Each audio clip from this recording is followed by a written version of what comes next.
नमस्कार. प्रतिविश्व एक श्रवणोत्सव या यूट्यूब चॅनलवर तुम्हा सर्वांचं मनापासून स्वागत आणि संक्रांतीनिमित्त लक्ष शुभेच्छा. मित्रमैत्रिणींनो, आज मी तुमच्यासाठी घेऊन आले आहे आठवणीतली एक कविता आणि त्यानंतर तुम्ही ऐकणार आहात सुजाता लेले यांची एक गोष्ट. तर सुरुवातीला छानशी ही कविता ऐकूयात. तुम्हीही जाल आठवणींच्या गावात. वाटाणा फुटाणा शेंगदाणा उडत चालले टणाटणा. वाटाणा फुटाणा शेंगदाणा उडत चालले टणाटणा. वाटेत भेटला तिळाचा कण, हसायला लागले तिघेही जण. तिळ चालला भरभर, थांबत नाही कुठे पळभर. तिळा तिळा कसली रे गडबड, थांबायला वेळ नाही सांगायला वेळ नाही. थांबायला वेळ नाही सांगायला वेळ नाही. काय काम आहे मोठं, काम आहे मोठं, मला नाही सवड. ऐक तर जरा पाहा तर खरा, ऐक तर जरा पाहा तर खरा. कणभर तिळाचा मणभर नखरा, कणभर तिळाचा मणभर नखरा.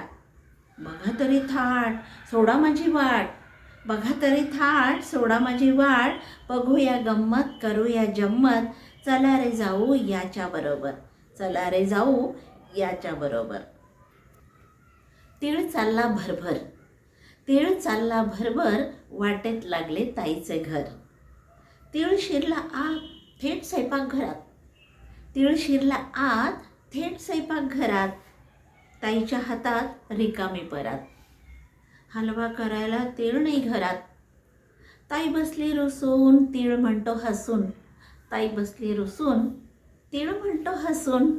घाल मला पाकात हलवा कर झोकात. ताईनं टाकला तीळ परातीत, ताईनं टाकला तीळ परातीत.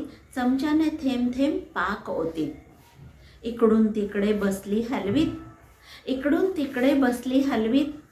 शेगडी पेटली रसरसून, वाटाणा फुटाणा शेंगदाणा गेले घाबरून. पण तीळ पहा कसा, पण तीळ पहा कसा. हाय नाही हुई नाही हासे फसा फसा. पाकाने खुलतोय काट्याने फुलतोय, पाकाने खुलतोय काट्याने फुलतोय. अरे पण हे काय, तीळ कुठे गेला, काटेरी पांढरा हलवा कुठून आला. वाटाण्या फुटाण्या शेंगदाण्या, वाटाण्या फुटाण्या शेंगदाण्या. पाहिलीत गंमत, कणभर तिळाची मणभर करामत. एवढासा म्हणून हसलात मला, एवढासा म्हणून हसलात मला. खुलवीन मी तर सर्व जगाला, खुलवीन मी तर सर्व जगाला. आवडली ना एवढ्याशा तिळाची ही गंमत. आणि आता सुजाता लेले यांचं एक फार सुंदर पुस्तक माझ्याकडे आलं आहे, कळी उमलताना. त्यांनी भेट म्हणून पाठवलं आहे. मैत्रिणींनो, यावरूनच मला आठवलं बरं का मित्रमैत्रिणींनो, की संक्रांतीला आपण वाण लुटत असतो. काहीतरी प्लॅस्टिकच्या वस्तू, डब्या, बरण्या असं काही काही देत असतो, किंवा आणखीन काही तुमच्या डोक्यात आयडिया असेल त्याप्रमाणे तुम्ही करत असता. पण माझ्या डोक्यात ही आयडिया आली आहे की आपण पुस्तकच वाण म्हणून दिलं तर किती छान होईल की नाही बघा. तर हे पुस्तक कळी उमलताना, या पुस्तकात खास संक्रांतीनिमित्त मला तुम्हाला यातली गोष्ट वाचून दाखवावीशी वाटली आहे. कथेचं शीर्षक आहे संक्रांतीचा हलवा. आर्या आणि नीतू एकाच वर्गात होत्या आणि एकाच सोसायटीमध्ये राहत होत्या. त्यामुळे दोघींच्या घरातील एकमेकांना चांगलेच परिचित होते. शिवाय सोसायटीतील महिला वर्गांची भिशी पण होतीच. हे सर्व वाचून तुम्हाला वाटले असेल की दोघींमध्ये मैत्रीचे नाते असेल, पण तसं काहीच नव्हतं बरं का. असं का बरं? त्याचं काय व्हायचं?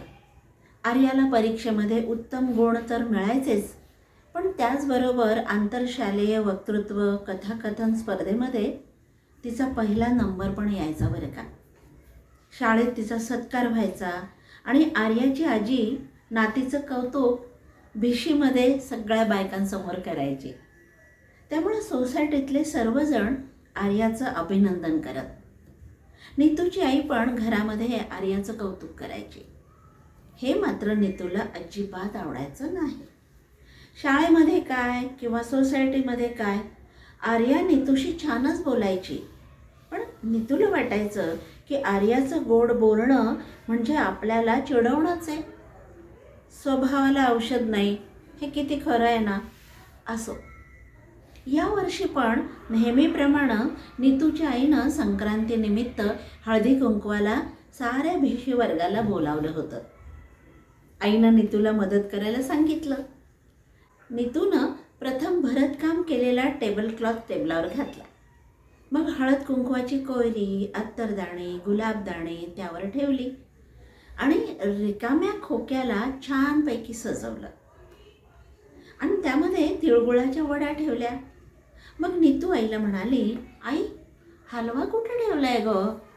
तशी आई म्हणाली, अगं, त्या कपाटात काचेची बरणी आहे ना, त्यात ठेवलाय. हळूच काढ गं बरणी, धांदरटपणा करू नकोस. नीतूनं कपाट उघडलं. हलव्याची बरणी हातात घेत दुसऱ्या बरणीकडे बोट दाखवत म्हणाली, अगं आई, यंदा आणखी नव्या प्रकारचा हलवा आणलायस का तू? अगं, रंगीत तरी आणायला हवं होतास ना. आई हसून म्हणाली, हां वेडाबाई, अगं ते खडे मीठ आहे, हलवा नाही काय तो. तो हलवा झाकणाच्या सटात भरून टेबलावर ठेव आणि हे बघ, आजीचे गजरे करून झाले असतील ना, तर ते परडीत ठेव आणि तयार व्हायला चल. नीतू हो म्हणाली, पण लक्ष मात्र त्या खडे मिठाच्या बरणीकडेच होतं बरं का. तिने काय केलं, एक छोट्या डबीत खडे मीठ ठेवलं आणि ती डबी हॉलमध्ये कोणाला दिसणार नाही अशी ठेवून दिली. साऱ्या जणी आल्यावर नीतूच्या आईनं हळदी कुंकू लावलं, गजरे दिले. घरकाम करणाऱ्या मावशीने अत्तर लावलं, गुलाबदाणीतलं गुलाब पाणी शिंपडलं, आजीनं तिळगुळ दिला. मग नीतूनं साऱ्या जणींना हलवा दिला.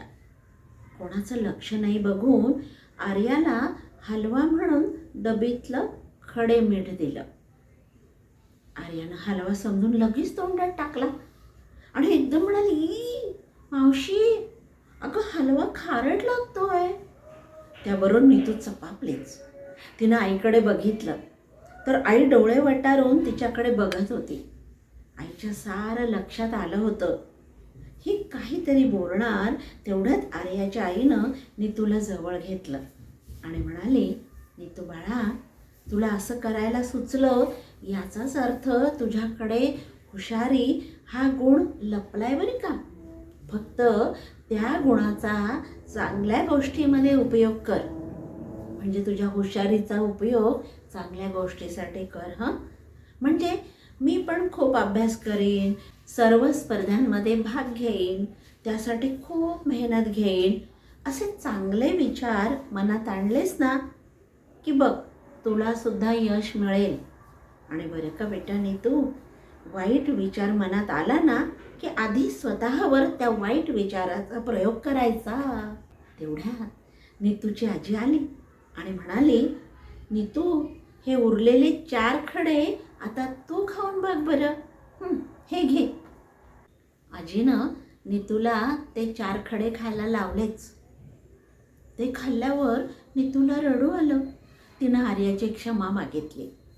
मग आजीनं दोघींनाही तिळगुळाच्या वड्या दिल्या आणि म्हणाली, आर्या, नीतू, बरवा ग एकमेकींना आणि म्हणा, तिळगुळ घ्या आणि खरं खरं गोड बोला. नीतूची आई आर्याच्या आईचा हात हातात घेत म्हणाली, आर्याची आई, तुम्ही किती छान समजावून सांगितलं हो. मला तर अगदी ओशाळल्यासारखंच झालं होतं बाई. आर्याच्या आईनं त्यांना फक्त जवळ घेतलं आणि खुणेनेच त्या दोघींकडे बघायला सांगितलं. तर काय, आर्या आणि नीतू एकमेकींना टाळ्या देत गप्पांमध्ये रंगून गेल्या होत्या. संक्रांतीच्या हलव्याने अशी छान मैत्री केली. बघा, हलव्याची गंमत, हलव्याची किमया. म्हणून तर संक्रांतीच्या सणाला आपण एकमेकांना तिळगुळ देतो, हलवा देतो, तिळाचा हलवा देतो आणि म्हणतो, तिळगुळ घ्या, गोड बोला. खरंय. आणि हे गोड बोला कसं, खरं खरं गोड बोला. भेटूयात पुन्हा अशाच एखाद्या सुंदरशा व्हिडिओ बरोबर.